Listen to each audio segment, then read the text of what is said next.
Okay. All right. Looks like we're on all the platforms now. So thank you very much. We appreciate it. Hey, man, we're going to try and give this word out today. Trying to set this up to where you guys can see me all right. Um, I am doing well. Thank you for asking. So, hello, shalom to everybody. Prayerfully, you all are doing all right. Shalom. Appreciate you. Once again, hello to everybody. See, it's Tamika. I think there's Dawn over there on YouTube. I got YouTube a little further away from me today, so I'll be doing this a lot to try and reach your comments. But please feel free to make them. I see Miss Matt, Kelly, Jermaine. How you guys doing? Empress, Lil Juju, if you're still on, Minister Tamara, True Origin, Sharice, Betty, Deborah, Thomas, Sister Beverly, Byron. Thanks for being part of the community. Sister Barbara, Toad, how you doing? Marion, if I didn't say hello already, thank you for the love. Is a group Grugalore Grugalora Grand. I don't know sure if I'm saying that correctly. Thank you for your likes, your shares, comments, all those great things. We appreciate it, and we're going to get into today. May the words of my mouth and the meditation of mine heart be acceptable in your sight. He is our strength and our redeemer, and it's in His name, which is His authority, that we pray, praise, proclaim, project, and protect this message. Amen. On the podcast, I got the podcast in a little different position than it normally is. Can somebody on the podcast just let me know if you guys hear me all right? Prayerfully, you guys can hear me all right. I got the microphone facing away from me, at least for now. Um, Hopefully, you guys can hear me all right. Um, we want to get into today and kind of start where we left off yesterday, but it's interesting. We're going to start where we left off yesterday, but we're actually, the theme of today, our business, is something that comes from I want to say a few weeks ago. And so we'd like to be able to speak on that and talk about that. Podcast is great. Okay, cool. Thank you. So we're talking about our business, right? And that's the theme for today and what we're speaking on and what we're trying to talk about today. Prayerfully, we'll have not too many Wi-Fi issues going on today, not too much signal issues. I think I see Rhonda on there. Minister Tamara doing double duty, going back and forth. Thank you. Um, and to our brother Clem, hello. And so we want to talk about our business. And we had stopped yesterday, and I'm sorry. Also, too, we give once again all praise and honor to the Most High. We give all praise and honor to the Most High for my wife, the honorable mind, who lives a life that's able to be honored, bloom and flourish. She'll actually be in the seat where she's going to be behind the wheel in a second as we get ready to travel a little bit. Um, so thank you, everybody. Hello, Ali. How you doing? Grand rising to you. And we're thankful for everybody, to Marshawn, Malcolm, Betty, Isabella, and Solomon. Daddy loves you very much. And to everybody who's on, we appreciate you so very much. We thank you all for being on with us today, and getting into our business, right? Our business, and the fact that we have a lot of stuff going on. We had stopped yesterday when we were speaking on things, and thank you to the moderators and everybody, the ministerial staff, all of you guys who do so much to help us to get better and to be better for our community and do more things, and increase and be better as we continue to grow and try to catch up with the demands that come with what we're doing in the kingdom. And so, yeah, we have a certain situation um, going on where we are in a position in which we want to try our hardest to talk about what is our business, and letting you guys know who are on YouTube and stuff. We got a little bit of issue with signal, so if we lose you guys, feel free to jump on to TikTok. TikTok should be fine no matter where we go. Those who are on the podcast, if it cuts out for a little bit, we should be able to connect you to another signal. Those on YouTube, if it cuts out, you're just gonna have to try and jump onto another place, if you can, TikTok or the podcast. But when we speak on these things, we want to make sure that we talk about our business, and we want to be very direct concerning our business. We stopped yesterday talking about this idea of, like, when you go to see a movie and there's different ratings, and certain things in your business need to be rated in a certain area, right? Like, certain things are rated X and above, if you will. They ain't for everybody, right? That's for you. That's for your spouse. There are certain things that should go on in your house that nobody knows, right? Rated R, there's certain things that are restricted, right? How you doing, Henry? Rated R, there's certain things that are restricted that you got to be of a certain age range, but also it's restricted. Like, so there's certain things where people should maybe even know about an event, should know something's out, but should not necessarily be allowed to be able to come into, but so much on what's going on with you and your community. Right, then you got PG-13 that starts dealing with age, where certain things of certain ages we should protect our children from. Then we got PG, to where there's certain things our children should be aware of, but you should be the ones teaching them. And then there's rated G, where it's like, okay, I'll allow, if even if I'm not there, right, you could be there. And actually it's called general audience, right, where everybody in general should be able to hear what's going on with this, should be able to connect with what's going on, and should be able to move with what is going on, no matter what, right? So these are things that we should think about. And I'm sorry, those who are on TikTok, give me 1 second. Give me 1 second. Hold on.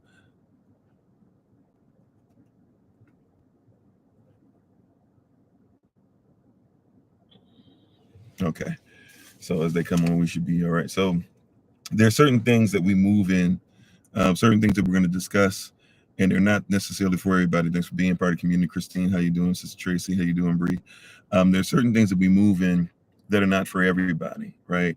And it's important that we get that. And I know somebody would say there's some hypocrisy, because here you are in a live session, on social media, speaking about business, and then saying that everything is everybody's business. However, I think the context will be able to help you guys connect better to what we're speaking on, contextually, right? We're not about facts by themselves. We're not about context by themselves, but we want contextual facts. So, okay, Vig, if that's your way of saying hello. I don't see what any similarities we have or whatever, but I appreciate you. Thank you. Do better if you're trying to troll. So we have this position, we got this place that we're in, and what we're trying to do is make sure that we comprehend that really, we're always about culture, we're always about law, right? Kingdom law, marital law, natural law of attraction, law of first mention, all these different things. How you doing, Mary? Thanks for being on with us. And when it comes to law, sometimes it's necessary to put certain things or people on trial, right? To test everything, to try the spirit, to see if it's of Elohim, or we like to say, try the spirit by the spirit, or test every spirit by the spirit, to try and see if these things actually match up as far as what it is, right? And everything in your life is susceptible to being placed on trial, period. And the problem with us when we say our business, and we're going to tie this all in, right? The problem is when we're talking about our business, we need to recognize and realize that we're going to speak on what is ours, right? What is our business? I need you to recognize something that's extremely important from the jump. Okay, extremely important from the jump. And this is what I'm saying. And YouTubers, I think what I will do, because I got a feeling the signal's going to go out on us. So if it does, give us a second when it goes down. We'll set up a second live, a part 2 to this, if you will, a 2.5, and just give us, like, when it goes off, give us like a minute or two, and then just look for it live again. It'll pop back up. All right. I think I figured out how I'll be able to fix it. So just give you guys a heads up. All right. So when we're talking about things, we have to recognize that everything has to be put on trial at some point. And we don't like trials. We don't like tribulation. And people who are doing wrong don't like, especially if they're the people who normally are the powerful, do not like to be put on trial. The person who's the abuser doesn't necessarily like it when you put their acts and different things on trial. The person who is the kidnapper and has gotten away with it, and the person who's had Stockholm syndrome, who starts to snap out of it, doesn't necessarily like it when you all of a sudden start saying, well, wait a minute, why do you think it's okay for you to get away with what you're getting away with? It's not. And I'm going to let you know that it's not. And I'm going to do certain things and make it my business to make sure that you're aware that it's not okay in any way, shape, or form. And a lot of people get upset when you put things on trial. Yes, I am Parkanan, or Shwe, but Parkanan. That's why, hence the name Kofi. Yes. So when you hear these things and you see these things and you listen to these things, people have a huge problem taking this stuff on, because they're like, why is it that these things have been the same for so long? And really one of the hardest things that happens is because you've not been allowed to defend yourself, because you've not been allowed to bring your business to the table, it makes it difficult for people because they say your business has never really mattered, and now you're trying to tell me that your business matters. That's a huge issue that we have, right? And how you doing, Sister Barbara? Thanks for that. We have a huge issue to where people are finally coming to themselves, as we talked about last night, the prodigal son. People are finally coming to themselves, and they're saying, I want to represent myself. I want to represent who my people are. I want to represent my culture, my community, right? Stop saying I'm at the bottom of or stop saying bottom of the totem pole is a bad thing. When in our culture, the top of the bottom pole, or the top of the totem pole, means that you are, the least, right? They're reintroducing some things, and we've heard things from the other person's perspective for so long that now what's starting to go on is true perspective, right? Is being brought. True north is being brought, which means that now we can't say south is north anymore. There's no excuse for it, right? Somebody saying even before the compass was created, I know that if it's not noon, which is a Kemetic nature, what people will call a deity or a god, etc. All right, hello to Estonia, how you doing? Right, people are saying, if I know that it's noon and the sun is over here, right, then that means that it's east, and I'm west of the sun. And somebody's frustrated because it used to be you could just say, well, no, we don't really know which direction it is. But somebody goes back to their culture and says, no, we know this. Like, this is something that's there. We know that noon, the only reason why you call it noon is because that there was a Kemetic nature, and she would have the sun on her head, as the sun was believed to go around the earth. And when the sun got above us, we called that noon because that's when she was at her highest peak. And the sun, or that's when she was right above us. Therefore, the sun was at its highest peak, and the sun was supposed to be over her head. Thanks for being part of Community Tie Fire. And a lot of people don't want to have that type of conversation. And what happens in trials, one of the first things, like, let me ask you guys, if you guys want to help out a little bit in the comment section. When something goes to trial, when somebody is going to go to trial, what's one of the first things that we're going to do? Right? When someone is going to trial, what's one of the first things that we're going to try to do? Right? This isn't even a hard one. Right? How you doing, Pearl? If someone's gonna go to trial, what's one of the first things before we get to where you guys see it on television, before you guys have the person come in front of everybody and sit there, and the prosecution and the all the lights are bright? What's one of the first things? We're gonna prepare, of course, right? And what's part of the preparation? So we prepare, hire a lawyer, somebody, but before we even get to how do you plead, all these different things, right? What's one of the first things that you have to do to make sure that you can actually have a trial? Right, we talked about a lawyer, all these things, but what's one of the there's a specific thing that I'm looking for, right? They're gonna have, before everybody else can come in, before you can start investigation, yeah. But there's a particular thing, and I'm just trying to get this as an exercise so that we can come to the right context, right? We can have the right thing. Evidence, yeah, but evidence, will be shown before trial. That's part of your stipulations and everything. But what's one of the first things that we're going to do as far as the people who are going? Well, how about this, right? Pick a jury. Amen. Amen. And how you doing? We're gonna pick a jury, right? We're gonna choose a jury, and here's the deal in choosing the jury. Right? Not only we're going to choose a jury, but we're going to make sure that we get witnesses and things like that together for both sides. Both sides are coming in to win, and all these things. Of course, you can put it in Elohim's hands, sure, Amen, right? But I don't want to just make it so. I don't want to take the spiritual and make it so mystical that it's no longer practical as well, right? Because even when we put it in Elohim's hands, that still requires certain things out of us, right? We have to walk a certain walk. We have to be aware of certain things. We have to qualify. Right, we can't just say I put everything in Elohim's hands and then I go out, and I drunk drive and think that's going to help me on the case, right? But we got to we have to put something in place, in position to where we pick a jury.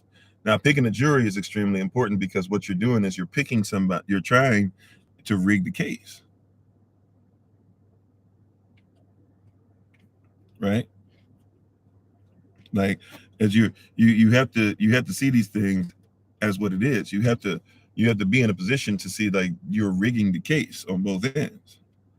The defense team is trying to make sure that they get people that are going to get them the guilty verdict, if that's what they're going, right? Well, that is what they're going for, right? The prosecution is looking for that, and the defense team is looking for somebody who's going to say that we're innocent, or bare minimum is going to make it a point to do these things. What the sun's rays are on me. Before I start going into stuff, you need me to acknowledge that it's been acknowledged. There you go. Thank you. So we need to make sure that we're picking things and making sure that people are going to be there. Everything we're trying to do is trying to win the case. And so when things are our business, the questions we have to start asking ourselves and start meditating on and start really diving into to see if we're diligent in this or not. One of the first things we have to do is we have to ask ourselves, well, wait a minute, are we in fact presenting our business properly? And do we have people that are ready to come to our defense? If we are in the defense team, do we have people that are ready to defend us? Right? Even the people who are going to be brought by the prosecution side, we have to see who those witnesses are. We have to say if we're okay with those witnesses, because we have to see how we're going to cross-examine said witnesses. We have to study them as well. And so if you're building your case for your business, for your people, then the biggest questions has to be, who is your defense team? Some of the biggest questions are, who is it that's going to be your witnesses? Sorry for all the noise in the background. Who are some of your witnesses?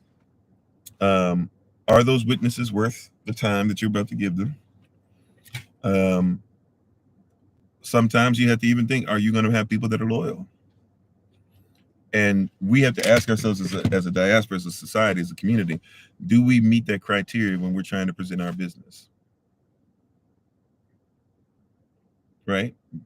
Are we doing a great? Are we doing our due diligence in ensuring that when we present our case, not even just to the people who are the prosecutors, but there's people that are going to be there who are part of your community. Some people are showing up just to see if you are who you say you are. Some people are trying to show up to say, is what you're saying true? Well, when it comes to presenting your business, what is your case? What have you studied? What have you prepared? How deep are you willing to go? Right? There's going to be some things that come out of certain things, right? And there's going to be some certain things that are going to come out, and you got to recognize and think about some of these things. What are some of these things that are going to be a blessing to you in this case? And how you doing, Sister Austral, if I didn't say so already? You're trying to present a case, you're trying to present a culture, you're trying to present kingdom, you're trying to present your marriage, you're trying to present your all these different things, and you have to say with sincerity and with even with great legality, if you will, that what you were saying is in fact real, and in fact can be proven, and it is a fact. It not only fact, but then can you provide context? Because people will try to shut you down. That's why when people say objection a lot of times when people say objection, they're trying to make sure that you do not admit context. Right? And so, that's what's going on as far as these things, like trying to submit context. And so you notice if you say, hey man, this is what's going on in society today. Women are feeling like this. Men are feeling like this. A group of people are feeling like this. Somebody immediately says objection. Right? That's how law works. Right? We don't necessarily know how law works, but that's how law works. So when you have somebody say objection, black people are feeling like this objection. Why do you just say black people? Why can't you say all people? That's trial. That's It's unfortunately, I won't say it's necessary, but it is something that's part of the beast, if you will. You're marching into a place to where the objection is not used to say that you're wrong. The objection is used to make sure that you don't give context, or even they'll say, objection, you haven't laid down a foundation, right? They're trying to say that what's the point of you saying all this stuff? Because I don't think, not you, not society, but that person who's going against you trying to win is trying to say that, look, you're speaking on things that are not going to be foundational to me winning. Right. So you have to recognize that it is your business to make sure you present your business, but also it is your business to recognize that the opposite side is not trying to make sure that they're about your business. They're not doing these things because they care about you. And so even though there might be people who are on the prosecutor side, so to speak, that might come over to your side on the defense side and might actually recognize and realize, man, you know what you said makes sense. We should support you. We should look to help you. We should look to be a blessing. All these different things. It does not mean, hear what I'm saying, it does not mean that everybody's going to, because they're on the side. There's two sides coming into this, right? At the end of the day, it's going to be innocent or guilty. Even if somebody says, I'm not sure if they're innocent or guilty, but I'll go with whatever the system says. When they say that, that means that they're going on whoever wins, right? Now, winning is not necessarily, don't be worried about winning so that everybody else will be on your team, but you got to comprehend that you're trying to win to make sure that what's going to happen. If you lose, you might end up being imprisoned. If you lose, you might end up having more damage done. Right? If you lose, yeah, it might be damaging that they talk about something you did to hurt somebody when you were 13, or that time you cussed out a teacher, or that time that you were mad at your wife and said something you weren't supposed to during the trial. But if you lose, ultimately, what's going to happen? You're going to have more time to serve. Right? And our business is to make sure that our community is winning, not so that everybody else will have it, but because we can't afford to lose anymore. Right? We cannot. As much as people might want us to, we cannot afford to lose anymore. We cannot afford to lose any more people to prison. We cannot afford to lose any more people to not being able to eat right. We cannot afford to lose anybody who, killing themselves because they think that shoes are more important than the people wearing the shoes. That's being part of community, Melvin. We cannot afford it. It's something that we can't afford to go through. So you got to win the trial. You got to present the evidence. You got to present your business. You got to be about your business.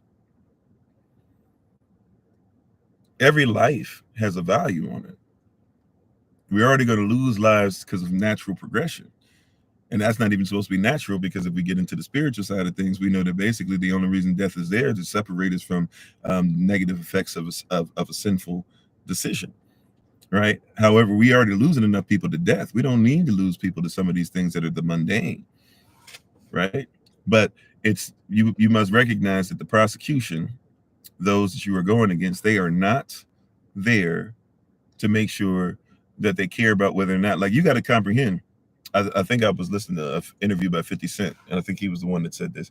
He said, you can't be upset. I'm sorry, Clem said, put your hand on the Bible. So I'm sorry, to call the truth. I'm sorry, you said that earlier. My bad, I missed that. Yeah, there's something else too, right? Put your hand on the Bible, even though I guess technically it doesn't have to be a Bible. It can be different canons or different things that you can put your hand on. But that's something that people do. They usually go to a Bible, as much as everybody says they don't believe on it, right? However, you got to recognize that the prosecution, they're not concerned about righteousness. Hear what I'm saying, and I want you to take your feelings out of it, just in case some of us might be feeling oriented on this. The prosecution is not concerned, hear what I'm telling you, about whether you're righteous or not. They're not concerned about whether you're guilty or not. Do you hear what I'm saying? Okay, the prosecution is not there to figure out whether you're guilty, whether you did it. That's not their concern. That's not what they do. Okay? So we have this weird thought process that says, well, the prosecution gonna do this, blah, blah. No, the prosecution is not concerned about whether you're innocent or not. Right? So 50 Cent said, if you see a prosecutor, he said basically, like, people who are driven We oftentimes believe that those people are bad people, but he said those people a lot of times are just driven. They don't really care, so they're blinded by making sure that they reach their ultimate goal. Right? They're blinded by reaching their ultimate goal. So he said, a prosecutor, you might sit there and a person did something. It might be small, it might be trivial, or maybe not even small. Let's say somebody did something with an armed weapon or whatever. The prosecutor is trying to make it at one point to become the DA. So the prosecutor, if that's their mindset, they're going to try and make sure that they get as many years as possible. You might get somebody on a weapons charge, but they find out a way to get all these different charges put on you because of something that happened. You have one bad moment, you could serve a little bit amount of time, get your life in order, and never be the same person again. But that prosecutor might come out of there and end up getting you, 75 years. And you say, wow, whoa, 75 years? How you give me 75 years? It was just this. It was one moment. I recognize I did wrong. I want to do better. But the prosecutor's not thinking about your humanity. The prosecutor's not thinking about the fact that you could be better served and being an example of how somebody can become better in society. The prosecutor just sees DA. That's it. They see, that they feel like DA is what they need to do, and they're going to do it by any means necessary. So if it means that they need to make you out to be the worst person to ever exist, if it means that they will never allow you to have children, if it means to be that, they will have to even do some shady stuff, it doesn't matter. They're not seeing righteousness. They're seeing DA. They're seeing, I'm going to reach this place. Right. And a lot of us do this weird thing where we're like, hey man, this person is evil, blah, blah. Maybe so, maybe not. But people are blinded because they're trying to, when they're prosecuting you, in essence, what they're doing is they're trying to reach to another level. And this is what has happened with a lot of communities. A lot of communities have been prosecuted because the person prosecuting them is trying to use them. That all they see that person as is a place to catapult. Right? That's it. They don't even see you as a person. They see you as a thing. They see you as a trampoline. If I jump on this person's neck enough, I should be able to bounce to the next level. And it's sad to think about it that way, but it's real. It's sad, but it's true. Like a lot of people, they see you as just a trampoline. They see your community as a trampoline. Right? Somebody comes and they say, if you vote for me, we're going to make sure that we take care of the community, and this project will actually stop being a project in 5 years, and we'll make sure that people actually are benefiting, and we'll make sure that people can learn and do all this stuff. They use it as a trampoline. You vote for them, and then you never see them again until it's time to vote again. And then a lot of people allow themselves to be trampolines again, right? So that's the prosecutor. See, you got to comprehend this. Can I say it this way? I don't know if people are catching exactly what I'm saying in this regard. Let me say it like this. You know that prosecutors, right? Somebody who is a prosecutor, they actually make it a point to, at some point, they have to talk to the person who's going to be the defendant, right? I don't know if y'all are aware of that, but prosecutors usually will at some point try to talk to the person who is the defendant. I won't say usually. How about a lot of times? I'm not 100% sure if I can go with usually, right? But the prosecutor will try to speak to the defendant, and a lot of times the prosecutor will do what's called a deal, a plea deal, right? If you plead to this, the person says, well, I'm not guilty, blah, blah. Prosecutor says, look, you might not be guilty, but look, I need you to comprehend, I don't care if you're guilty or not, I'm going to win. Now, it doesn't always happen, but this happens a lot, right? Sometimes they'll even try to go to your own defense lawyer, which is why, once again, you got to find out who's going to defend your business, who's about you, right? That's why some people pay a whole lot of money for lawyers, because lawyers, if I pay you enough, you're going to be down for me, even if it's just because I pay you, right? So, right. But you got to comprehend, prosecutors will come with deals a lot of times. Hey, if you look, I don't even care if you're innocent or not. It's not my concern, but I'm going to win. So even if I let you out free, right, I need you to comprehend you're going to give up some dirt on something, or you're going to admit to something even if you didn't do that something. Or if you want this to go from 20 years, right? A lot of young boys, they do that too. They go to court, they're in prison, they don't know what's going to happen. They're scared. They've been saying they're innocent, innocent, innocent. All of a sudden, out of nowhere, they say that they're guilty. Well, what happened? Prosecutor said, look, we're going to get you on 20, right? However, I feel like I'm doing you a favor. I'm gonna just go ahead and let you serve 2 years, or I'll let you serve 5 years instead of 20, even though you're innocent. But hey, you're gonna have to stay in prison during this trial, or hey, I'm gonna drag you through the mud, or hey, more than likely you ain't gonna come out of this because you don't have enough evidence. Everybody that I need is gonna say this. Is going to say what I need them to say. I've already set up everything to come against you. The system is against you. The judge is against you. The jury is against you. I set it up. So what you going to do? Are you going to fight? Or are you going to go ahead? You going to fight and serve 20 and say that I'm a man because I served 20? Or are you going to go ahead and bow down and, live on your knees, but at least you only get 2 years? Minister Tamara said, like slaves using us to maintain their agendas and lifestyle. Yeah, most definitely. Sambo's type spirit. How you doing, Prince? Thank you very much, Sister Tracy. Amen. Rays shining in. How you doing, Bounty? Thank you. Yeah, you got to have great representation. How you doing? Is it, I can't see because of the sun. Is it Frankie Hill? Frankie Lee. Okay, there we go. Right. So you got to recognize that, they're going to say, I want you to do the unrighteous thing. Righteous, by the way, just means right legal standing. So I want you to come against right legal standing, but I'll make it righteous. Hear what I'm saying? I want you to come against what is righteous, what's right legal standing. I want you to go against the truth. I want you to even though you know what the truth is, you know more than I do, right? I might even know, but I've been hired, and in this position I've been hired, and I can't afford to lose. The more I lose, the less likely it is that I get to the level I want to be at. So you are a springboard. So look, I'll jump off you. I'm gonna still reach the same height, but I promise you, instead of jumping on your neck, maybe I'll jump on your backside. You still gonna spring me up, but at least I won't kill you when I jump on you.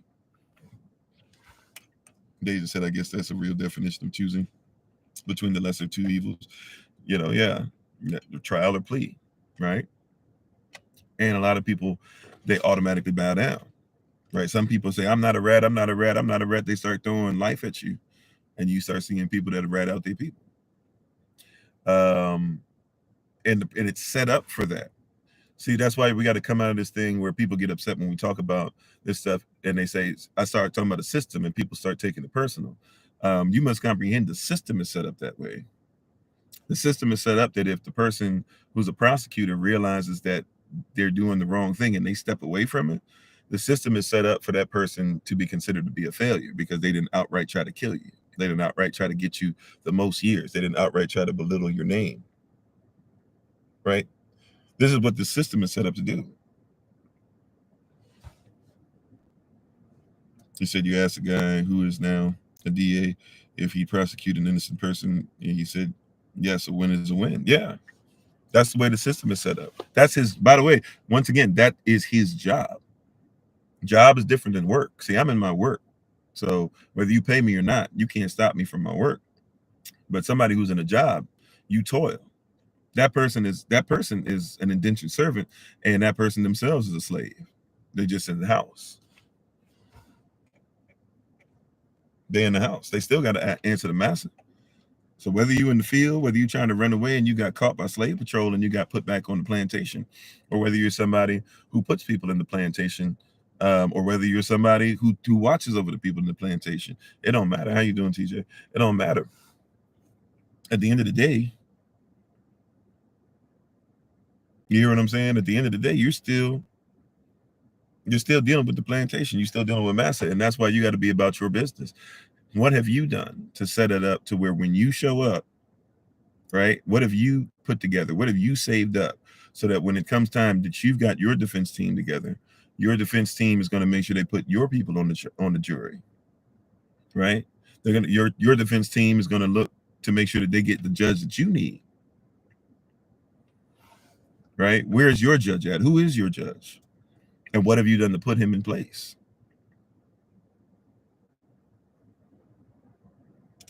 Right? Like we don't consider these things, but you're dealing with law. Even the Bible is nothing more than law and case study. I won't say nothing more, but you get what I'm saying. It's law. And what do laws do? Laws are not rights. right? Rights. You have the right to do whatever you want. Laws protect rights. So if your rights infringe upon somebody else's rights, then there's laws to protect that other person. And so we got to be lawful in this. And you said, still a slave to this system, this world. Sovereignty is required to truly obey and be in righteousness in Yahweh's kingdom is to be sovereign in their system. Yeah. And by the way, like let's say it's a case where it's the government, right? The government, right? Because the prosecution basically is in league with the government. They're trying to get you locked up, right? So the prosecutor works for the government, you know. Now, see, here's the deal. But people say, this is when you get into this argument. People, I'm a good person. I do good things. I take care of my children. Yeah, prosecutors take care of their children while locking other people's children up, knowing that that person deserves freedom. And thank you, Appalachian Scalaway, for being on. Appreciate it. And how you doing, Chef? Right? Like we just because you're a good person with your children doesn't mean that you won't prosecute somebody else's child. That's cognitive dissonance that we're walking around with. Well, surely that person must be a great person because they take care of their children. Even the Bible says that, right? Before it gets into give and it shall be given unto thee, right? And right before that it says, judge, or I'm sorry, or judge, lest not you be judged, talking about the way you judge people is how you be judged, the way you condemn people is how you be condemned. If you can't forgive people, you won't be forgiven. But don't forget, before that, it says, look, stop telling everybody that you take care of people that, you love people that love you. You take care of people that take care of you. You honor people that honor you. You show respect to those that show respect to you. He was like, man, the people y'all don't like, the sinners, the publicans, all these people that y'all keep bringing up as bad people. He said they do the same thing. He said, what makes you better than them if you all you talking about is what they do? And we'll talk bad about the prosecution, but a lot of times on the defense side, we do the same thing. Amen. Had to amen myself because sometimes people don't want to hear that, but that's real talk, right? Like here you are prosecuting the way that everybody else does, right? Here you are doing the same stuff that everybody else does, and then you talking about that you better than them because society gets to put them in a category. But you got to be honest, some of us aren't any better. And there's some things that you shouldn't necessarily try to do different either. Prosecution's going to win by any means necessary.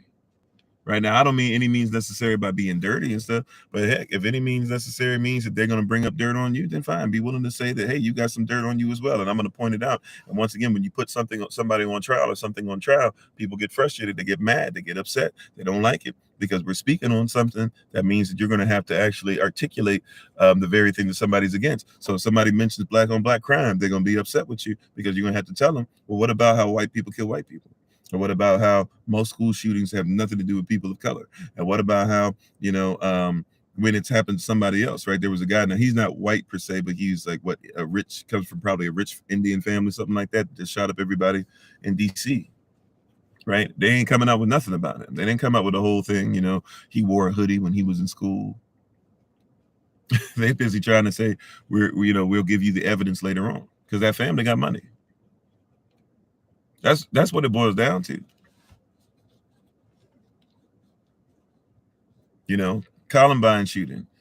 I remember they tried to say that was Eminem's fault and Marilyn Manson's fault. Right? They didn't sit down, the parents, they didn't start talking about how those parents were letting them listen to Marilyn Manson. They didn't sit down and say that, but you got to comprehend, it's on trial. When you're putting the oppressor on trial, the oppressor is going to defend themselves, right? And if you're going to prosecute, then you got to have something that's going to be able to show ultimately in the system where the defense team, the jury, and all that's picked by them. What are you doing to make sure that you can have something that's of yours, that's your business, is brought to light? How you doing, Blue Jetta? How you doing, Sheena? Dylan Roof, yeah. Dylan Roof. I can't believe this. We have to see what's going on. Matter of fact, they made it a point to tell us as if it was supposed to be something that made it better. Y'all remember when Dylan Roof and all that came out? And literally, they made it a point to tell you the stuff, and they tried to twist everything around. They told you the truth, but tried to tell you it was because he was a great person. He was a young man that was struggling. How you doing, TJ? Over there in Canada, we got two TJs on. Right? They tried to say, oh, yeah, he was just struggling. He was just struggling through something. He was just going through some things. Thanks for the love, Benjamin. How you doing? Right? He was just struggling, Dylan Roof, he came in there and he actually went down into the service and he actually prayed with them and they actually cried and went through prayer and stuff. But then something came over him and he just was confused and he started shooting people up. No, he went in there with a gun and he shot people. He came out there with blood on him. And when they found him later, they said, "Okay, cool, we're gonna go ahead and make sure you eat." Because you should make sure that the person that just shot up all these people is taken care of. And you know what? I wouldn't have a problem with that. With you still trying to appeal to his humanity, except you believe in your law that if somebody's on the street and they're selling single cigarettes, selling singles and Lucy's out there, that they deserve to be choked out. And you get to say he was tall, he was big, he was black. I was afraid for my life. I mean, if it was the same thing across the board, fine. Take care of Dylan Roof. But you can't even make sure that the person selling Lucy's is okay.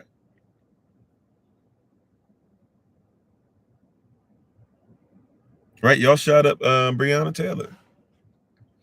Right? What was Breonna Taylor's deal? Breonna Taylor was in her apartment.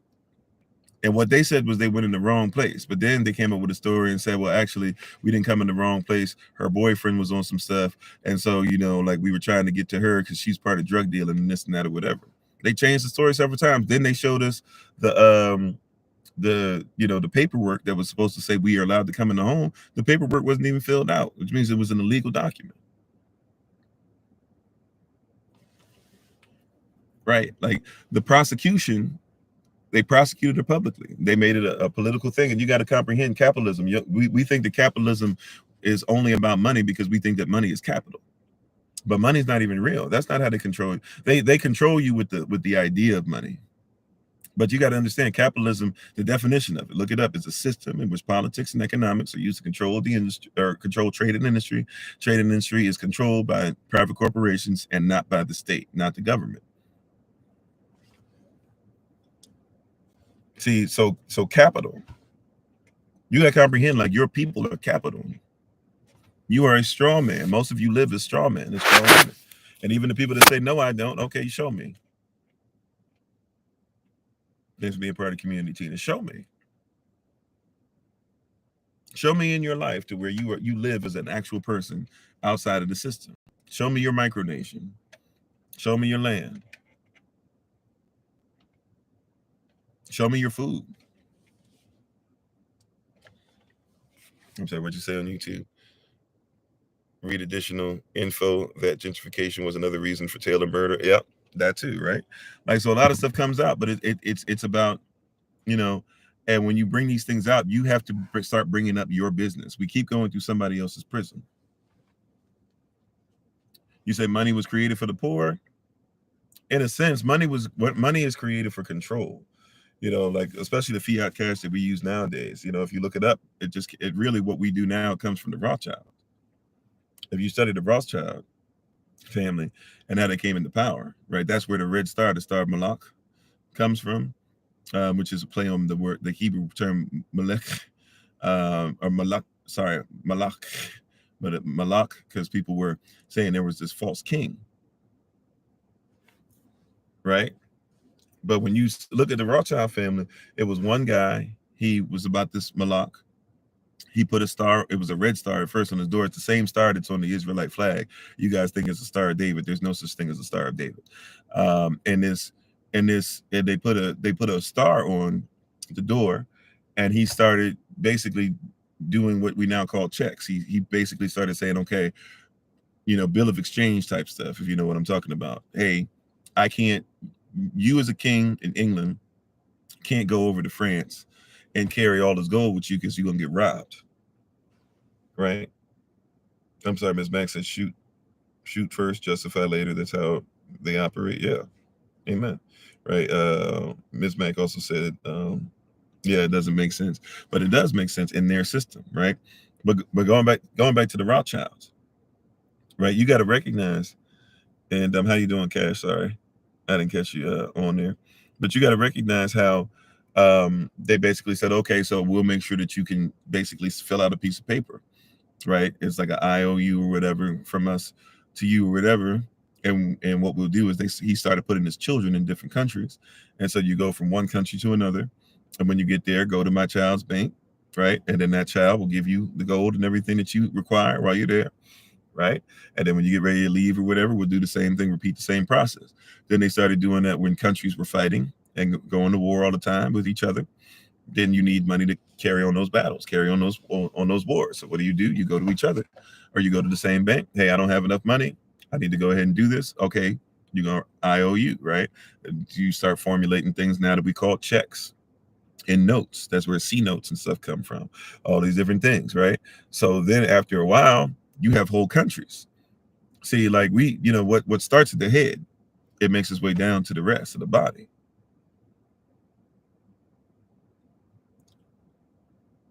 Use a stolen Kemetic star. I mean, if you want to go there, that's that stolen Kemetic star. They still doing the same as the same person that we're worshiping, Malak. You put it by. It's one of those arose by any other name still arose type things. you know, at the end of the day, like it's it's still. But I'm with you. But in all these different things or whatever, you gotta comprehend that that's what was being done by that family.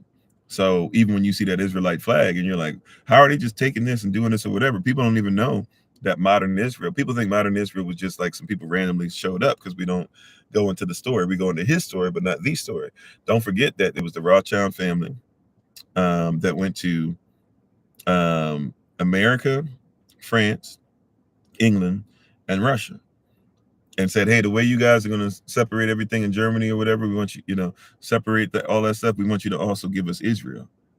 And they started before. People don't know this. While people were still being killed, there were already groups of people that were Ashkenazi and the same and Khazarian, the same people that are running things like your banks, the Bank of England, the Federal Reserve. These are all Rothschild oriented and definitely Ashkenazi oriented. Like, I'm not saying that to try and down on people. I'm saying legit. Look up the history of all the presidents of these banks. They're all of these people. It's all the same family, and they own your countries. Oh my greatness.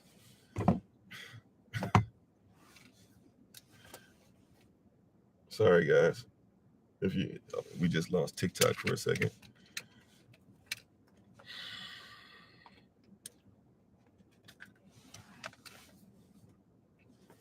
I don't even know how. I guess because of the sun.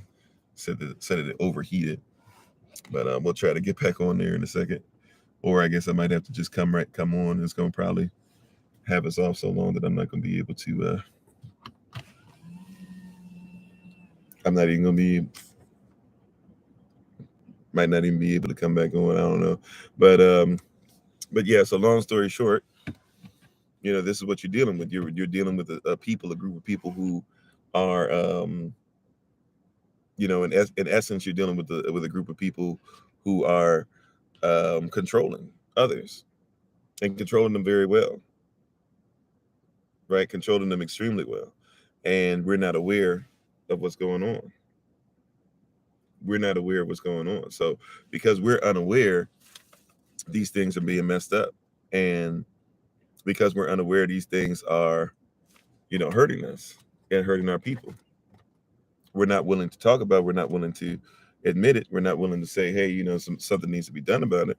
We're just going through the motions, going through the same stuff over and over again and dealing with these same issues, these same problems. Okay.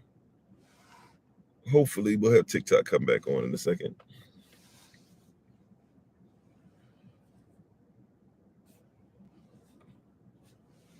Yep, looks like TikTok might be coming back. Okay, cool. So you got to recognize, right? You got to recognize what's going on with these things. And sorry, TikTok, you're gonna be able to see me in a second. But we gotta recognize that these things are done on purpose. These things are done to keep you in subjection, and we're not aware. Like the Rothschild family, they went to Russia, they went to America, they went to England, they went to France, and they said, okay, give us Israel. And so while Israelites, their own brothers and sisters, because they say they're Israelites, right? So while their own Israelite brethren were being killed off, they were still killing off or they were basically building up their country. There's like, it's not even stories. Like, we have facts, things written, people that were there, stuff that was passed down, people that are Jewish that are upset about this, or Jews that were upset about this as well, where their people were being killed, but because they felt like going after them would actually get them to where they wouldn't be able to get the land, they let the people die. It wasn't until everything broke down finally at the end of World War II. Yeah, the heat shut the phone off. Yeah, I guess I had it in the sun, which I've had before, but it is what it is. I don't know what happened, but they had all those things. And that's how you get, so like, they knew what was going on to their own people. It didn't matter because the goal wasn't their people. The goal was what? The goal was even to allow their people to be prosecuted. The prosecutor doesn't care. The prosecutor was just trying to get what they wanted. And now they got what they wanted. You should have noticed you are becoming aware of the unity of all things. Okay, Cash, thank you. You know, so we've got to recognize and think about these things, right? We've got to be in a position to where we are aware and honest about these things that are going on. We got to be aware and honest about the fact that you're dealing with something that people say this is conspiracy theory. How is it theory? Theoretical. Is it theoretical if it's true? But when you defend these things, people are ready to come against you. Remember, anything that's put on trial, we just talked about that, right? If you're going to put something on trial, be ready for people who are going to tell you why what you're saying is of none effect, is of no value, is something we should listen to, is you just going off, is you running off at the mouth, of you just saying certain things or whatever, right?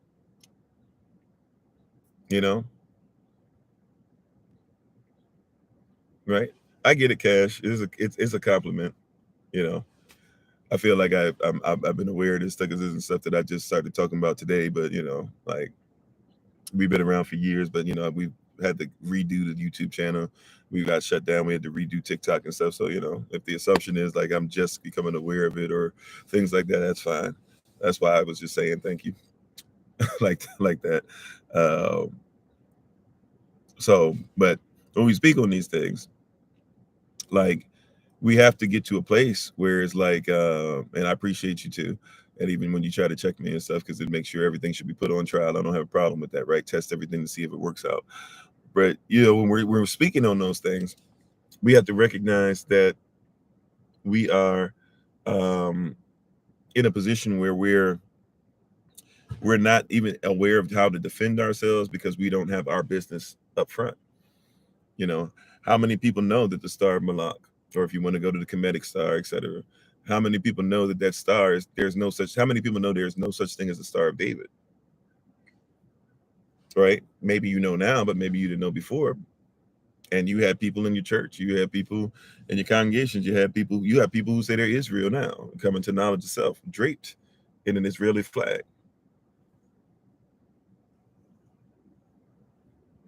Well, I'm great you knew it. You know it, Nicole. I know a lot of people that had no clue. Matter of fact, if you look at the book of Amos and you look at the book of Acts, right? The prophet Amos and Deacon Steve, who we call the Deacon Stephen, both of them, right? Both of them actually preached against that star. That's why Stephen is stoned. That's one of the reasons Stephen is stoned. A lot of people don't make that connection. But look at what Stephen is saying. Next time you get a chance to look at it, read at what Stephen is saying. And Stephen is talking about the Star of Malak. And he tells people that, hey, man, you shouldn't be about it. And Amos was preaching about it hundreds of years before. And what they do? They killed him for it. His own brothers. Because we don't defend our own. We don't defend our own business. Right? Defending other people's business has become our business more than defending our own. We're not in the business of presenting our own culture. So somebody comes to you and starts telling you stuff, and right, this happens all the time in a lot of lives. Right? In a lot of live sessions, I have people that come on, right? And immediately start telling me why I'm wrong about this and that or whatever. And I'm like, but you don't even know what I'm talking about. And people don't like it because I don't bring their standard, but I'm not going to use the prosecution standard. Hear what I'm saying? I know how the prosecutor operates, but I'm not going to use the prosecutor's standard as my defense. Yeah, the hijackers, you said. You just found it on the beginning of the year. Yeah. Brother Clem said he didn't know either. Like, so I'm not going to bring the prosecution standard as my defense. I'm going to bring my standard as my defense. See, what you're defending is your standard. I don't know how many people have been paying attention to the Johnny Depp Amber Heard thing. I've been paying attention to it. I'm kind of getting tired of listening to it now, but I've been paying attention to it because I'm more interested in how the defense lawyer and how the prosecution lawyer work. So I've been listening to it for that.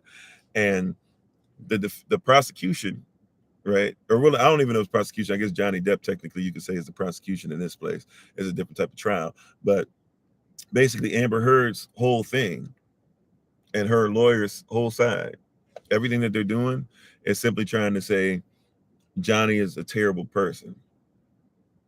Even if they have to go outside of context, even if they have to use things that have been proven before the trial started to be a lie, they're trying to say everything is there. And you got to comprehend, see, it's a systemic thing. Sisters, stay with me, because I'm not saying all women who say that they've been abused have not been abused. That is far from the truth.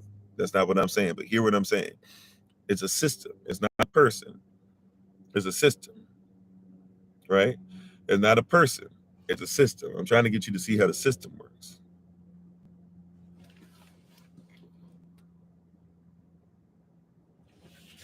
No, that's not how the Star of Malak. Well, I don't know. That's not how it originally formed. I don't even know who says that it's two stars bringing two triangles. That sounds like kind of mixed matching a bunch of different cultures, but I'd have to read up on that. But you got it. But you got to comprehend. You said yes because most men are abusers. History shows. Actually, you would find that it's more like 50-50, and you would find that usually men who are abused because they don't get the same marks on them, usually it's not going to be considered to be as important. I'm not saying it's a woman thing. I'm saying it's a system, right? Women still get abused. Men are very abusive. I can tell you as somebody who's been through some things. I'm not going to get into it because I'm not going to bring up somebody else's stuff. But I've been in some stuff that y'all would be like, no, I don't even believe that. But like it's stuff that I saw, right? But it never went to trial. Also, too, like there's a sense of how you gonna come out as a man and say you were abused. It's like when men get RAP, you know what? And a lot of men never talk about it. Not just in, we make, matter of fact, we make fun of it. If a man go to prison and you be like, don't drop the soap, it's a joke, because we're in a system that says that we shouldn't think about that as the same, right? Like a lot of brothers that come out of prison, a lot of people don't know, the brothers that come out of prison, that whole sagging your pants thing, is not the original, I guess. It's not necessarily the origin, but a lot of men who started sagging their pants in certain areas, they went to prison. I think it was San Quentin. And in San Quentin, you would sag your pants. It was a sign of like you belong to another man. So a lot of men, even though they tried to switch back into a mode of I'm the man now, right? And nothing happened to me, they couldn't switch out of the mentality of still sagging their pants. In their mind, they still belong to somebody else. And so now when you see a lot of people sagging their pants, even lesbians sagging their pants, a lot of people don't know you're actually saying that your anus basically belongs to somebody else.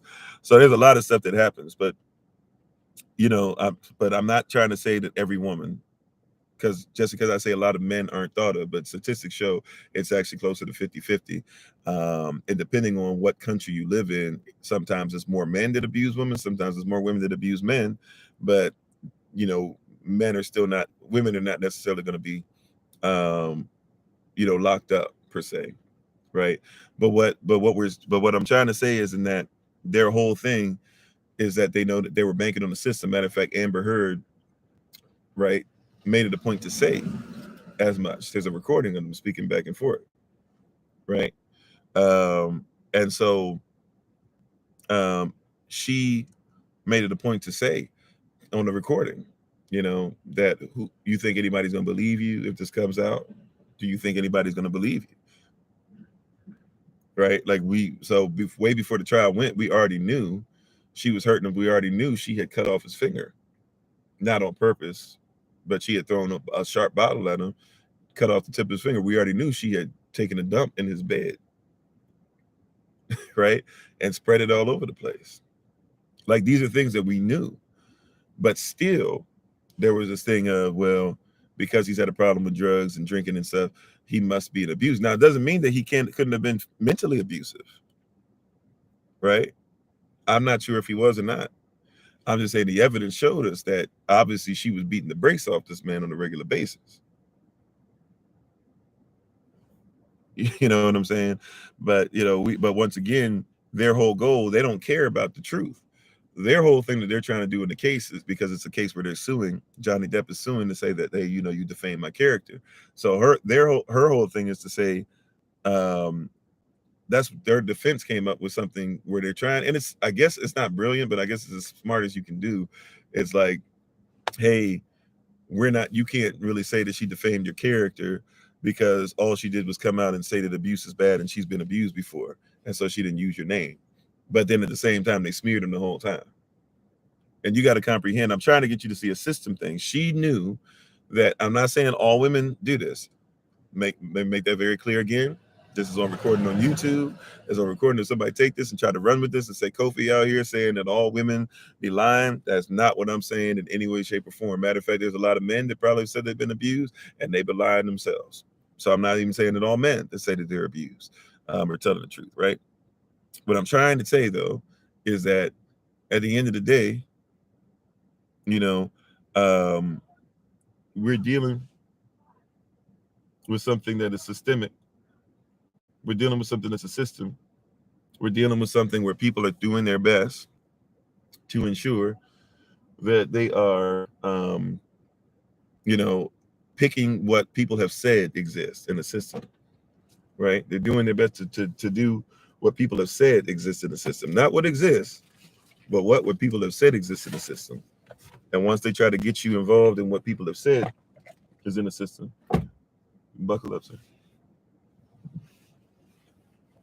They're trying to get you to agree with what somebody said has happened in the system, right? And then say that what we have made the standard. I'm not saying that no women are abused, right? But I'm trying to get you to see this, that when you're on trial, when your culture is put on trial, when your community is put on trial, what they're trying to do is say, see, we told you that this is what happens. We told you that this is how women are treated.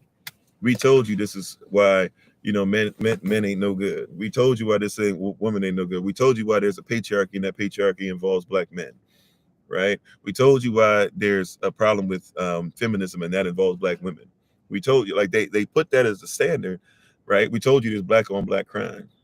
We told you all these things, and then they come behind and they say, okay, you got to agree. And if you don't agree, what's wrong with you? And see, we're going to win the case because of how we built it up, right? Like we got to make it a point to see that there's a system that's set up. Is it Loria? Thanks for being on. I think white women turn violent as they raise KKK. Black women really hurt others. I mean, okay. I don't put because I believe that hurt people. So I believe black men hurt people. I believe black women hurt people. I believe that white men hurt people. I believe that white women hurt people. Anybody in between. But I also believe that we should talk about what's going on and what's leading us to it. And there's some systemic issues that are going on that are causing us to be in there. Read the Willie Lynch letter, and you don't have to go too much further than that, right?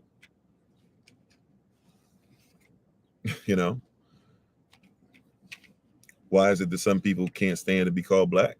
Some people can't stand to be called African American. Some people can't stand to be called Native. Some people can't stand to be called African. There's hurt, right? But we're not about our business. See, even sometimes our business, before we bring it before the defense or before the judge, right? You better make sure that you not bringing lies. Like your stipulations better be based on some kind of fact, or else you're gonna lose. Amen. Hurt people have two edges. You said, are we talking about our people or no? If so, white women need to be held accountable for hurt. I don't quite comprehend what you're saying, but I don't think that I said that white people shouldn't be held accountable.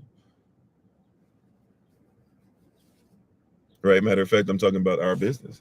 So let me say it like this. I'm not quite sure if I'm saying getting what you're saying, right? You said you can ask, how do you identify? How do I identify as what?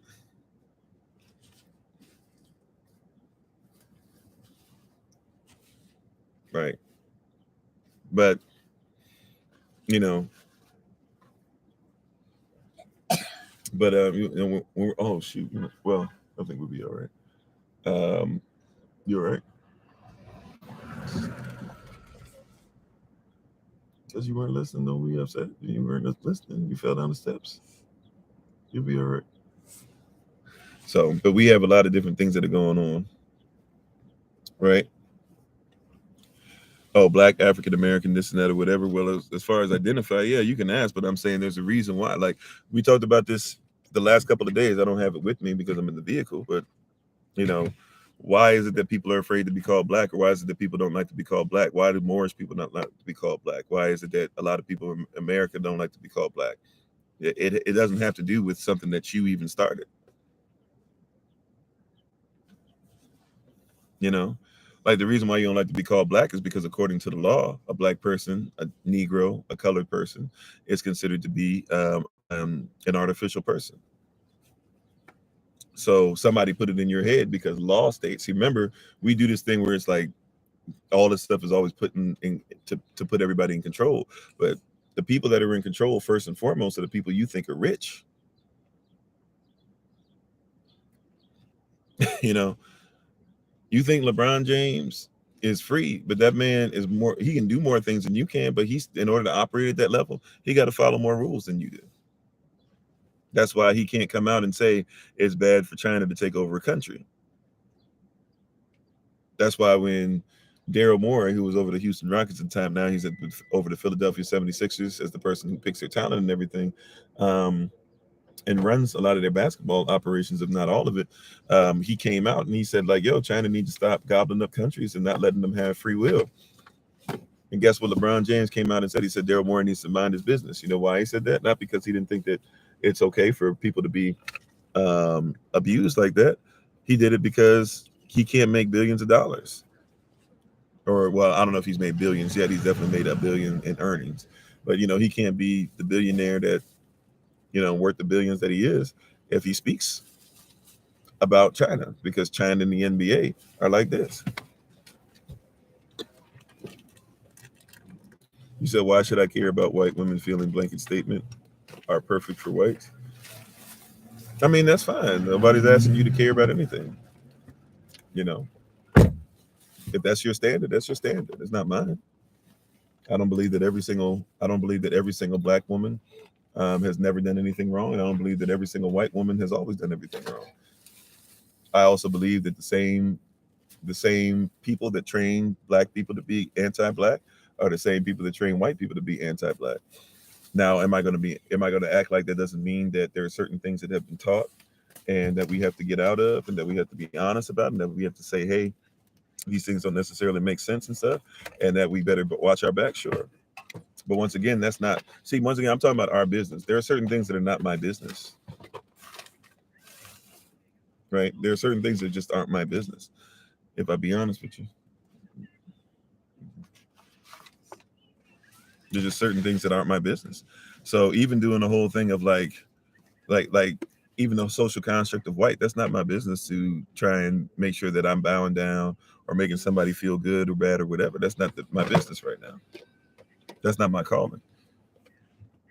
If there are people who are not us that would like to actually know the truth and want to do better and things like that, they'll prove themselves, and then it can become more of my business to have that conversation. But it's not my business to come on here right now and be concerned about downing anybody else just because they happen to be whatever. Once again, see, my business, my standard is not that. My standard is one that says, if you can only show love to people that show love to you, then you just, if you think that that's like, if you think, right, and I'm not coming at you, you have your right to have your standard. This is my standard, right? And it's not even my standard. It's a standard that my culture comes from, my community comes from, my people come from, right? But my standard is one that says that just because you do something all the time doesn't mean that I have to do it. My standard is, hey, if they show love to people that show love to them, so we show love to people that show love to us.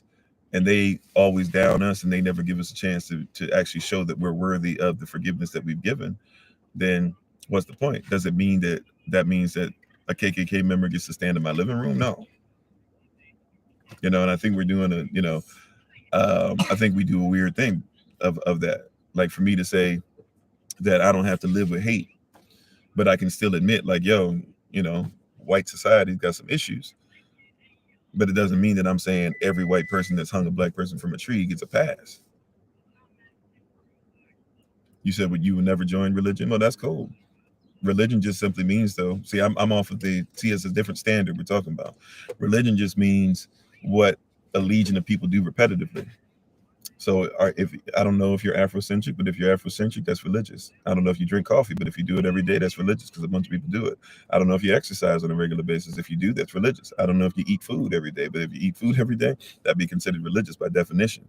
But we're going by other people's culture. So somebody told you the word religion means bad, but that's not what religion means. Or the word religion means Christianity. That's not what religion means. Or the word religion means Muslim. That's not what it means. Religion means anything that you do repetitively is a legion of people. If your family eats together at a table every day, they religiously eat.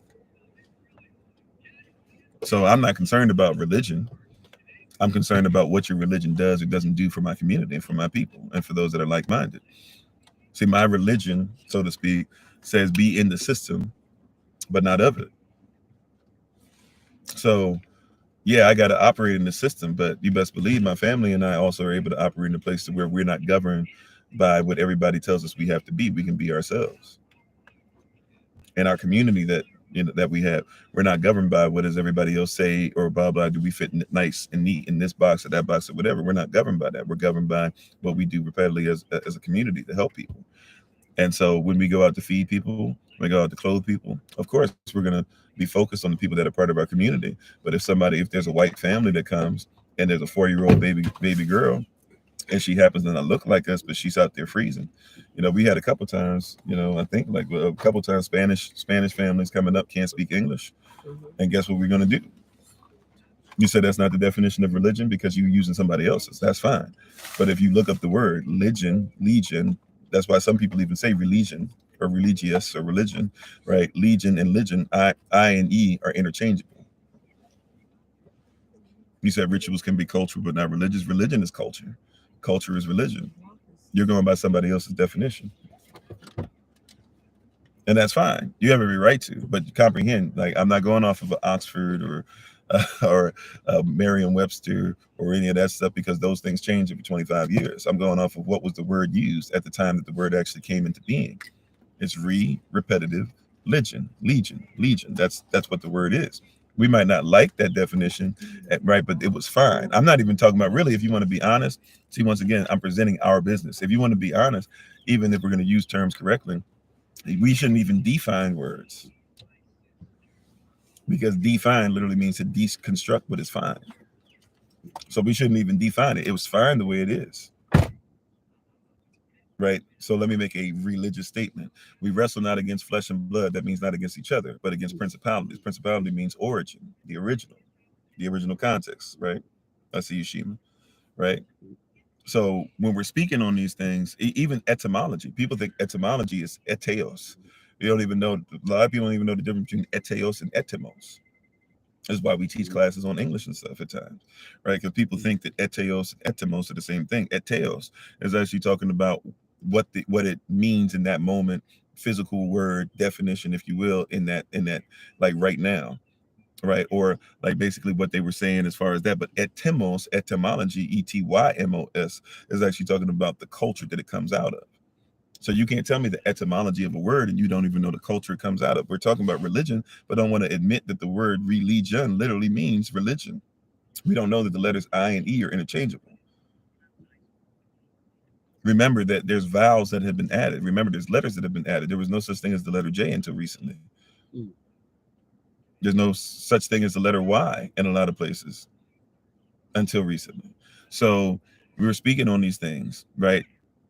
And not even recognizing what's going on. That's where you get like the modern ayin from. If you actually look at ayin now in modern Hebrew, it didn't used to look like that in Paleo Hebrew, but ayin comes from the yah. They focused on the yah. You have the Y. They took that from somebody else who had made up the letter. That's not a real letter though. It's not a real thing that's culturally happened in this culture of mismanagement um, of cancel culture, this culture of demeaning one another, this culture of saying that one person has to be right and the other person can't be right. In this particular culture that we're in, right, and this culture of living in straw with a straw man and having therefore a fake version of ourselves and being okay with that and not recognizing that there's laws and stuff that go on in that, we're speaking off of something that's not even real. And this culture that says money is real, even though money by definition has to be backed up by gold or silver according to the Constitution of the United States. Yet you're still out here concerned because if you don't pay enough fake things, you can't live in a real place or a carnal culture. I like that. That's right. We're about the thing that's a carnal, but the weapons of my warfare are not carnal.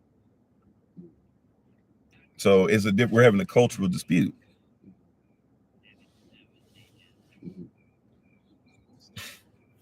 Okay.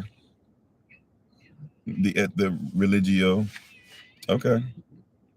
Obligation, bond, reverence. Mm-hmm. Okay. Kind of, sort of. Because now we're mixing and matching, and we're acting like I'm talking about it has to be an Italian or see, even in that, we're talking about not even an Italian. We're talking about like more of a Latin, somewhat Germanic, but Latin French type thing, which is where we're going to go. Okay, cool. So when we say religio, because that's a bunch of words put together, you might not know that religio are all, or re is one word, li is another word, geo is another word. So we're still not necessarily doing etymology correctly, but I know you're going to sources that you know are there to tell you that what I'm saying is incorrect. So what I would say to you, even in that, is what is allegiance supposed to be? A legion is supposed to be a people that do all the stuff that you just said. They're a legion. They're together. Religio, yeah, they're a legion. They're connected. They're together. That's what they're about. So yeah, but it's a legion of people that repetitively do the same thing over and over again.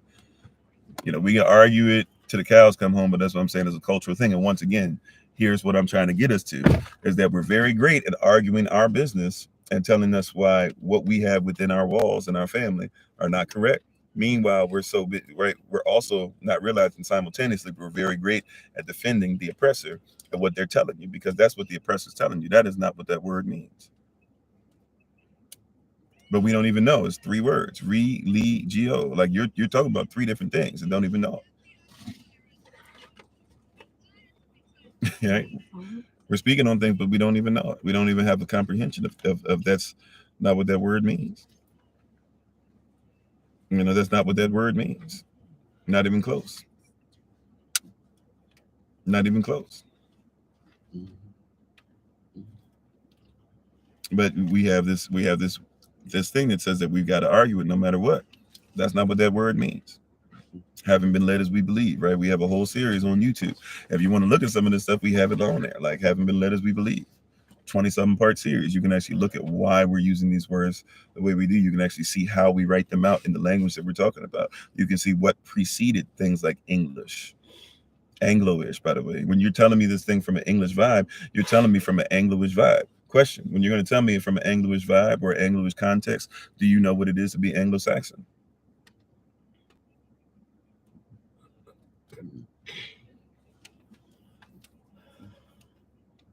You see what I'm saying? Like we're doing this thing where we're trying to defend our business, our system through the prism of somebody else who has never defended you and has always been your prosecutor. Why do you keep trying to use your prosecutor standard to defend yourself? If somebody's constant words out of their mouth is "you trash, bruh. Your hair doesn't look like everybody else. You ain't strong enough. You probably don't do this. You don't make enough money. You don't blah blah whatever." Why would that be my standard for myself? Why would I? How can I use that to defend myself? The answer is even in my greatest defense, I can't. If that's my standard, if the standard is what is being put against me, then I'm using somebody else's business to eradicate what my business is. My business is loving myself, right? I'm not looking to Latin to be the standard for how I speak. And I'm not going to even look to Latin. And by the way, it's not even real Latin. It's somebody else telling you what Latin is. In essence, we doing some pig Latin type stuff. Like we doing some stuff that don't even make sense. You know what I'm saying? So when somebody comes to me, and that's what I was saying earlier, look, if we're gonna do this thing where it's like, you know, every you're gonna do this thing where it's like every when we get there, I can get the gas or whatever, or whatever, or not there, but wherever you want to stop. But when so if we're gonna do this thing where it's like, yeah, every white woman is blah blah blah, and none of them care, and all of them hate and blah blah. Like if that's the standard you keep, that's fine. But my standard is not that. Like I learned a long time ago, right? If there are white women that do something wrong, wipe out a social construct, I call them out and I keep it moving. I don't have to stay around them, and I'm not sitting there trying to build a society where, by the way, I'm not trying to build a society where all skin folk is kinfolk, because I know that ain't true either. Condoleezza Rice don't need to be in charge of nothing when I'm building. You know what I'm saying? Obama don't need to be in charge of something that I'm building. He's shown that he ain't trustworthy. She's shown that she ain't trustworthy. Republican and Democrats don't need to be involved in something that I'm building.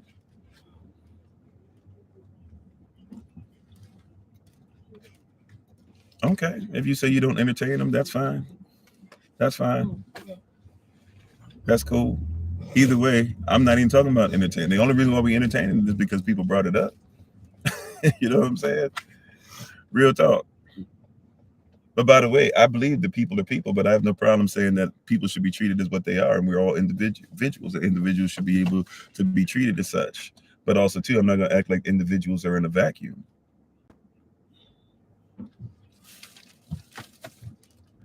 We do this weird thing. We do this weird thing where it's like individuals are all in a vacuum together, right? We do this weird thing where like, or not, or in a vacuum. We're not raised in a vacuum. There's not one thing. I don't care who you are, right? There's not one thing that you've ever learned that hasn't been influenced. And we do this weird thing where it's like you haven't been influenced, right? We have to get to a place where we see what has influenced us and whose position are we arguing.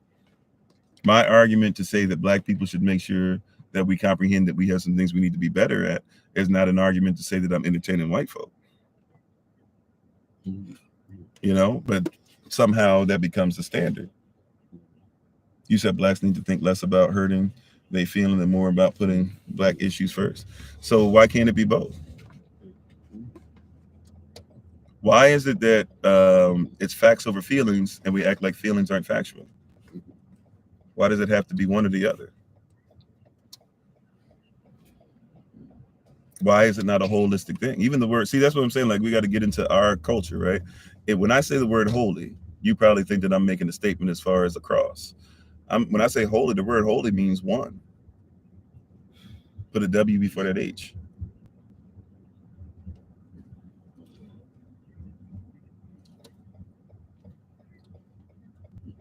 Right? Put a W before that H. That's what I'm looking at. So yeah, we need to be one, and that includes dealing with the stuff. Right? Am I religious? Yes, I have a legion of people that repetitively do the same thing and believe the same thing that I believe. That's what religious means to me. See what I'm saying? We're having a weird thing where even if I'm religious, like for example, Malcolm X was religious. Is Malcolm X somebody that we look up to or no? Like we're doing something weird. Malcolm X was religious. Should I listen to Malcolm X or no? Does he have anything of value to say?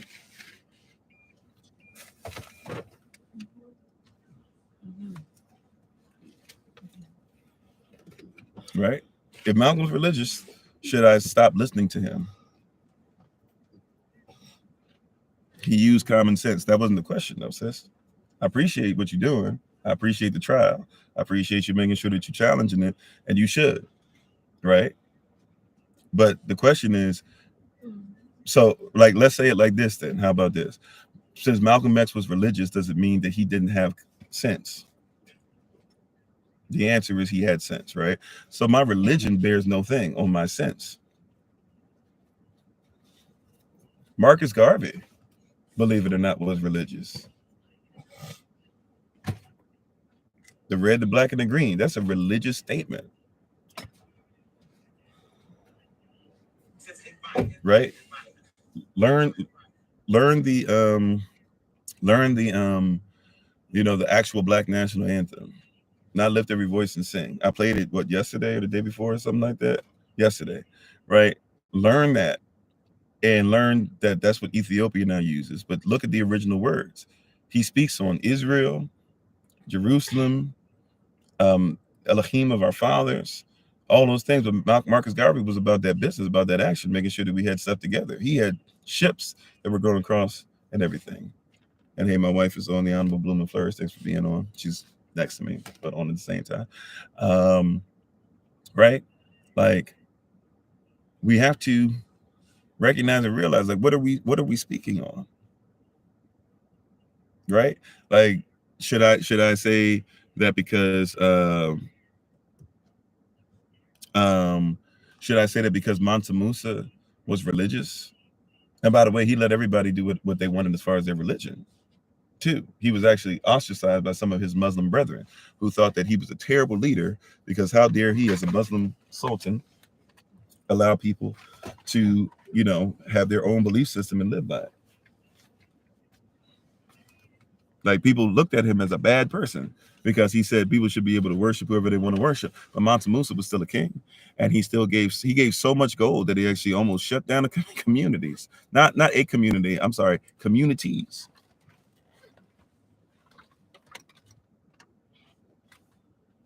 Right? Like, he legit did that. But he's religious. You're saying stop pacifying white women, acknowledge they have passed down hate for generations. Question: when did I not acknowledge that? Why is it a thing that you're saying that I have to say every white woman is evil? That's I think what you need to ask the question. Why is it important that every white person that's ever existed must be somebody that we must step on? I have no problem saying that white society has done terrible things. I don't know how long you've been with us, but all you got to do is look up some stuff on YouTube and find out I have no problem talking about racism, talking about systemic oppression, talking about the Confederate flag. We have classes talking about solutions from the Black perspective, where we talk about a lot of different things. I have no issues with those things. My question to you is, why is it that I have to outright say that these are roaches to be stepped upon rather than actual people? I said 50-50 that women and men have violent issues, if you look at the statistics, but that women usually are not going to be brought to trial. I didn't say anything about 50-50 Black women, white women, but maybe that's what you caught, because your whole thing is about I can't listen to anybody that says that Black women and white women have to be the same. That's not what I said. So maybe you didn't catch it. It's on YouTube. So if you want, probably around on there, I'd say I probably start talking about that around 40 minutes or so, 30 minutes into it. Go on there and rewind. But see, all this stuff that we're putting into it and stuff, we're not even talking about our business. That's not even my business. My business and my words had nothing to do with white women and Black women having to be equal. As a matter of fact, if you've listened to me long enough, sis, you'll discover that I don't believe that any two people are equal. On my best day, I can never be my wife, and on her best day, she can never be me. And when we realized that, we were able to actually start functioning better as a team. Because now when I say something to her, she sees where I'm coming from as me. And when she says something to me, I see where she's coming from as her. I don't even believe in equality. Equality is a myth. There's no two people that have ever had the same fingerprint, have ever had the exact same blood. There's no such thing as equal. So that's not my business. It's not my business. Equality is not my business because I know it's mythical. It's not my business. Right? That's what we're talking about today, is our business. And so when we come to the trial, we got to stop putting everybody else's business. If the trial is to make sure that I defend Black women, what does that have to do with all white women? Let's say you're right. I don't believe you are, but let's say you're correct. And once again, I'm doing this in quotation marks, right? Because I don't believe this, but let's say all white women are evil and despicable and all the stuff that you want me to say. Okay, what does that have to do with me defending Black women?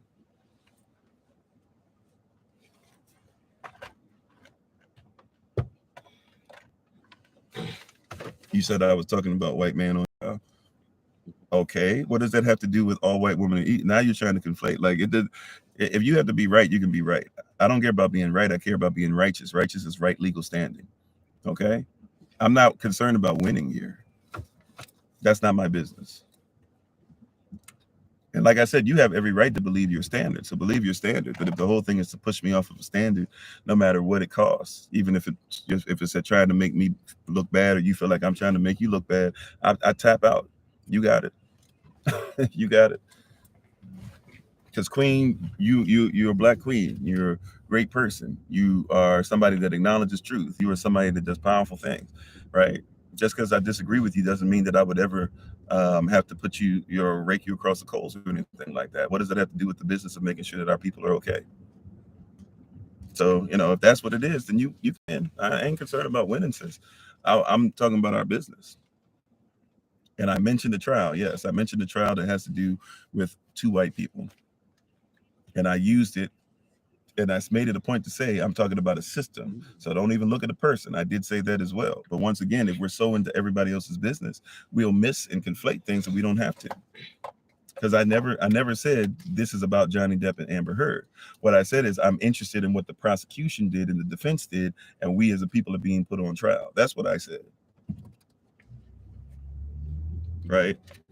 I'm confident and comfortable in what I said. And as I said before, hey, you are great. You're powerful. You're wise. You know more than a lot of people do. You aren't worried about this. And if the mere mention of white is something that messes you up, well, I apologize for that. But I have no problem mentioning somebody and still being able to mention somebody in a trial, and that not mean that I'm talking about their whole life or talking about how we have to live like them. You know,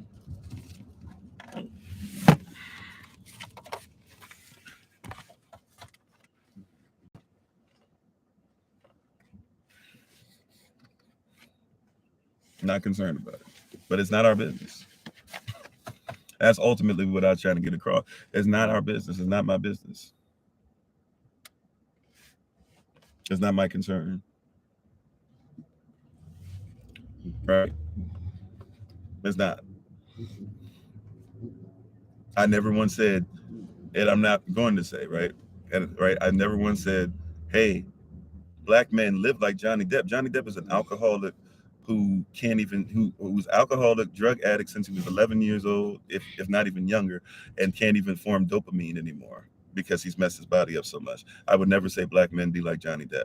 I would never say black women be like Amber Heard, somebody who married somebody twice her age, married somebody this week, and marries, and now is willing to do by any means necessary, even if it means destroying her career and her life and her reputation. She's gonna take somebody down. I would never say that to any black man or black woman.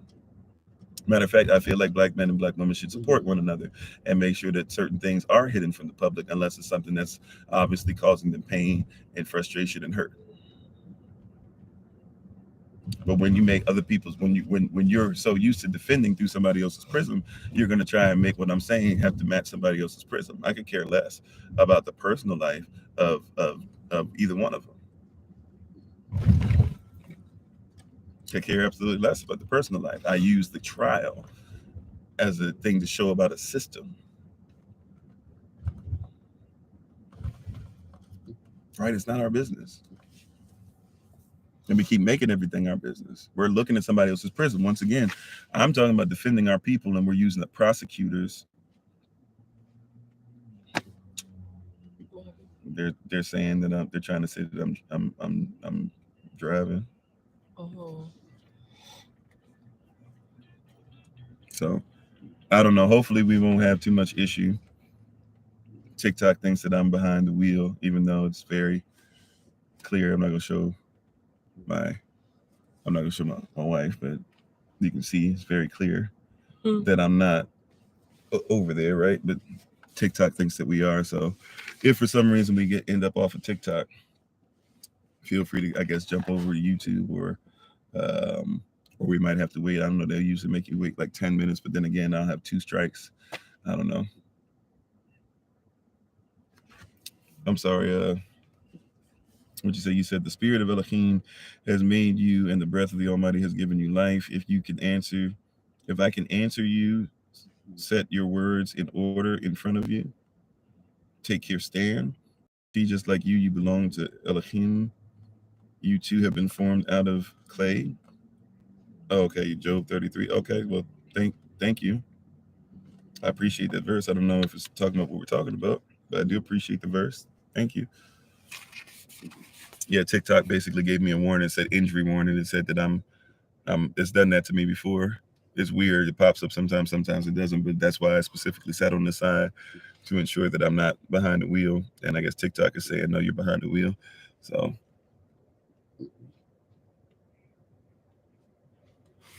right. But when we're talking about our business, like these things are not our business. And we're looking at somebody else's prism, even in the way that we're looking at the word, even in the way that we're trying to study the word, even in the way we're trying to communicate about the word.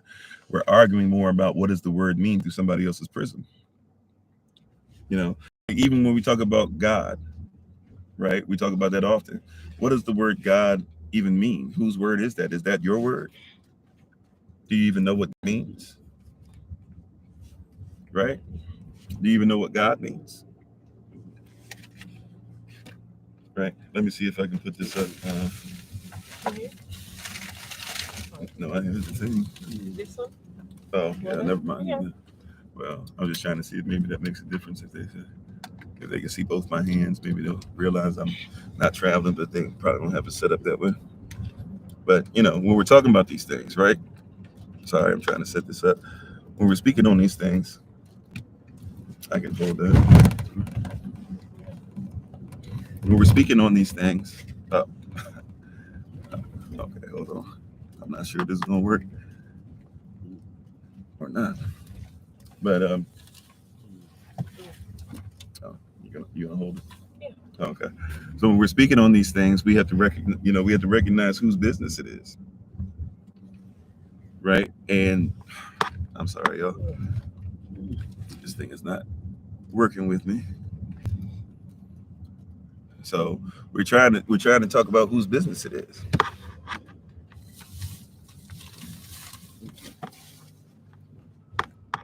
Right? We're trying to recognize whose business it is.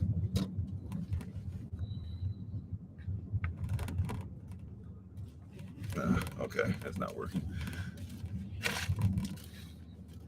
We're trying to see whose business it is, and we're busy speaking about other people's business, and it's not ours. Right? Even the words that we're arguing over, white, black. Like, what does white even mean?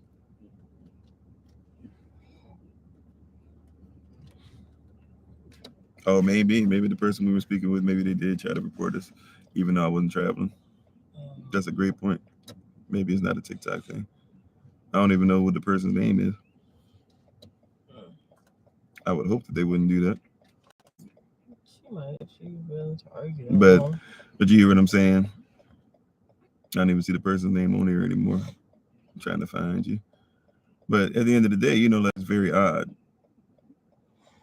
Even that conversation, that we have, but a lot of times we're having that conversation through somebody else's lens, through somebody else's prism. So we're having an argument that doesn't make sense. We're having an argument that doesn't make sense.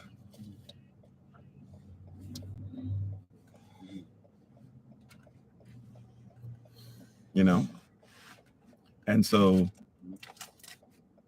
we have to be aware that a lot of that argument is something that doesn't make sense. A lot of that argument is something that doesn't make sense. A lot of the argument is us trying to deal with something that is not ours. It's not for us. Yeah, I found them. But we're dealing with people that want us to argue things that have nothing to do with who we are. Right? Somebody says, I hate all white people. Okay, well, that's your standard. That's your standard. What does that got to do with me? And then because I don't agree with it, you say that I'm a traitor. No, that doesn't make me a traitor. That means that we don't agree. Right? And I'm the first person to tell you, man, if I go, and I served in the United States military, I'm the first person to tell you, if I go somewhere and I see a United States flag, I usually don't feel comfortable.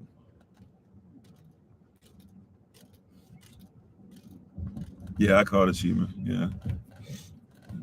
Somebody had already blocked, muted her, but she got blocked, just in case she is doing that. Right. But you gotta recognize and realize, like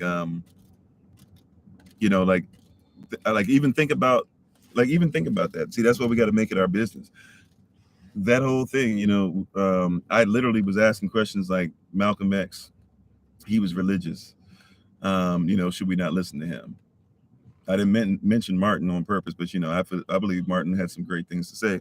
But she probably would have been like, Martin's a traitor, blah blah, and this and that, because he liked white people. Well, Malcolm X said white people can help us, but they can't join us. Does that mean we don't listen to them? It's a very odd position to take. Whereas, like, I believe every single person who's white believes every single thing that every single person that I don't like.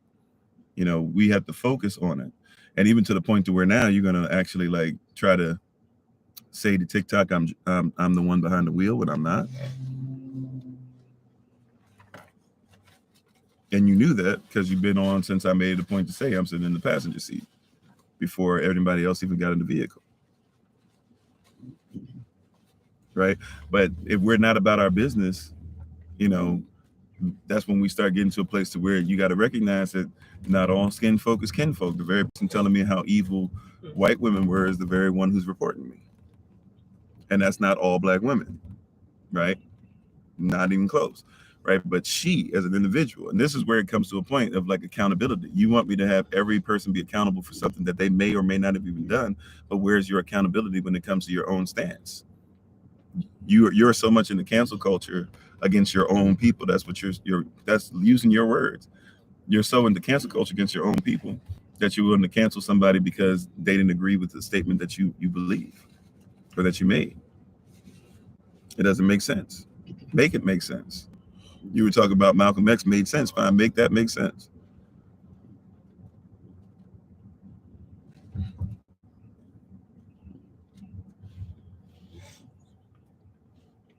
You said who told me that all skin folk ain't kinfolk? Black people. And you know who told me that? Their actions. And I'm not just talking about physical family, right? Because there's some physical family that I have that I can't depend on as far as some friends.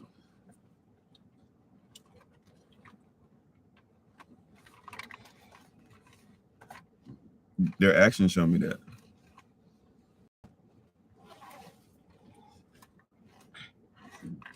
You said there's no black people. Yeah, here we go. So once again, I'm not going by everybody else's business. I know before we get the whole what country is black, there's people called slippery blacks. There's a place called Kemet. Kemet literally means the land of Kimi Street, Kemet Street, the land of black, the people who study melanin. We're not gonna act like there's no such thing as Nubia or Kush. Kush actually literally meaning black or dark skin. The word Negro that's actually used, that people use as black when they try to say that's a bad thing because they're in the modern law. Talking about how Spanish people viewed us as Negro. Remember, the word Negro actually is one of the oldest West African names in existence. Therefore, Negro people are actually real people. So yeah, I'm not into the whole thing. I get it though. If on a piece of paper, legally, if I go into a courtroom, I would never be called a black person on paper. I would be called a natural man, or if somebody wants to be a Moor, or if somebody wants to be a freedman, et cetera, et cetera. If somebody wants to be a non-citizen national, I get it. I'm hip. We don't have to go through that. Okay. Right. That's not my business, right? When you hear black or whatever, I have no problem with black, but I comprehend on paper I'm not. In a system that says that they don't like me. But that's why, once again, you build your own system. You don't worry about everybody else's stuff. Uh-oh.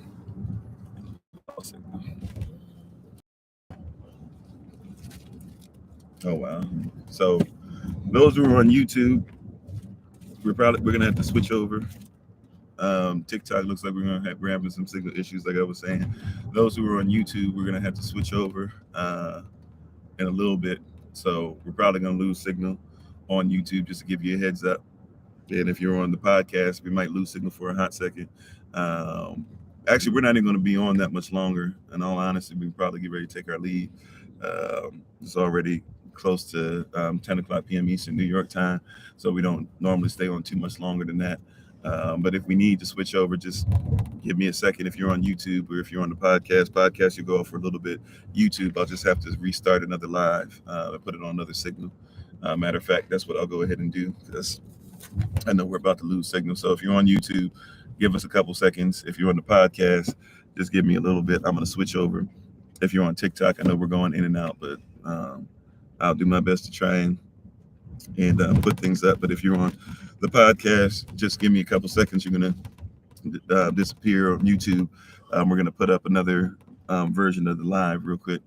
So just hang on a second. Those who are on TikTok, if you can just hold on for a little bit, I'll try to keep talking as much as I can.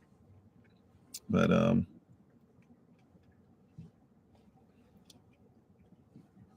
me see something real quick.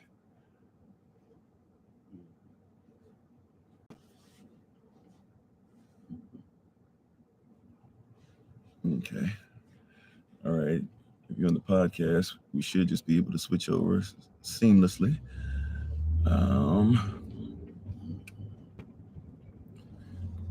I think we'll be all right. Okay, interesting. All right, there we go. Some podcasts, we should be all right now. On YouTube, we're gonna disappear for a hot second and then come right back.